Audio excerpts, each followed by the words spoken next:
Big boss Malayalam season 6ന്റെ ലൈവില് ഗബ്രിയുടെ കളികളാണ് ഇപ്പോൾ മെയിനായിട്ട് നടന്നുകൊണ്ടിരിക്കുന്നത്. ഇന്നലെ നമ്മുടെ ജാസ്മിൻ്റെ അച്ഛൻ ബിഗ് ബോസിനെ കോൺടാക്ട് ചെയ്ത് ജാസ്മിനായിട്ട് സംസാരിച്ചു. അതിനുശേഷം ജാസ്മിൻ തൻ്റെ കളികൾ കുറച്ച് മാറ്റിയിട്ടുണ്ട്. ഇപ്പോൾ ഗബ്രി ആയിട്ടുള്ള ആ ഒരു ഒന്നിച്ചുള്ള ഇരിപ്പും സംസാരവും ഒക്കെ ഒന്ന് കുറച്ച് വരികയാണ്. ഈ ഒരു സമയത്ത് നമ്മുടെ ഗബ്രി എന്താ ചെയ്യുന്നത്, നേരെ നമ്മുടെ ജാസ്മിൻ്റെ കൂട്ടുകാരത്തിയായിട്ടുള്ള റസ്മിൻ ബായുടെ അടുത്ത് ചെല്ലുകയും റസ്മിൻ ബായുടെ ഒപ്പം ഇങ്ങനെ കൈയും കാലും ഒക്കെ തൊട്ടും തലോടി പിടിച്ചൊക്കെ നമ്മുടെ ഗാർഡൻ ഏരിയയിൽ കിടന്നുറങ്ങുന്ന ഒരു സീനാണ് ഇപ്പോൾ നമ്മുടെ ലൈവിൽ കണ്ടുകൊണ്ടിരിക്കുന്നത്.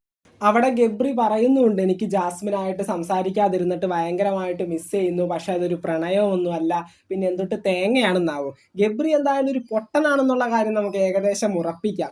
കാരണം നമ്മുടെ ജാസ്മിൻ്റെ ഫാദർ കോണ്ടാക്ട് ചെയ്തു. പിന്നീട് ജാസ്മിൻ്റെ മാറ്റങ്ങളും കാര്യങ്ങളൊക്കെ അറിയുന്ന സമയത്ത് നമ്മുടെ ഗബ്രിക്ക് ഒരു നിസാര ബുദ്ധി വെച്ച് ചിന്തിച്ചു കഴിഞ്ഞാൽ മനസ്സിലാവും ഇവർക്ക് രണ്ടുപേർക്കും പുറത്ത് നല്ല നെഗറ്റീവ് ടച്ചാണുള്ളത്. ഒരു പാത്രം നമ്മുടെ അടുപ്പിൻ്റെ മുകളിൽ ചൂടാക്കാൻ വെച്ച് കഴിഞ്ഞിട്ടുണ്ടെങ്കിൽ അടി മാത്രമല്ല മോളും ചൂടാവും എന്നുള്ള ഒരു കോമൺ സെൻസ് ഉപയോഗിച്ച് ചിന്തിച്ചു കഴിഞ്ഞാൽ ഏതൊരു പൊട്ടൻ ചെക്കനെയും മനസ്സിലാവും.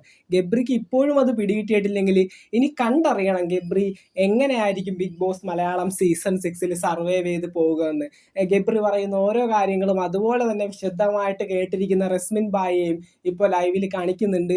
ഇനി നമുക്ക് എന്തായാലും നോക്കാം. ബിഗ് ബോസ് മലയാളം സീസൺ 6ന്റെ പുതുത്തൻ വിശേഷങ്ങൾക്ക് വേണ്ടി ചാനൽ ഇതുവരെ സബ്സ്ക്രൈബ് ചെയ്തിട്ടില്ലെങ്കിൽ തീർച്ചയായിട്ടും സബ്സ്ക്രൈബ് ചെയ്ത് സപ്പോർട്ട് ചെയ്യുക. അതുപോലെ തന്നെ വീഡിയോ ലൈക്ക് ചെയ്ത് കാണുന്നവർ ഒന്ന് ലൈക്കും കൂടി ചെയ്തേക്കാം. നമുക്ക് മറ്റൊരു വീഡിയോ ആയിട്ട് കാണാം. താങ്ക്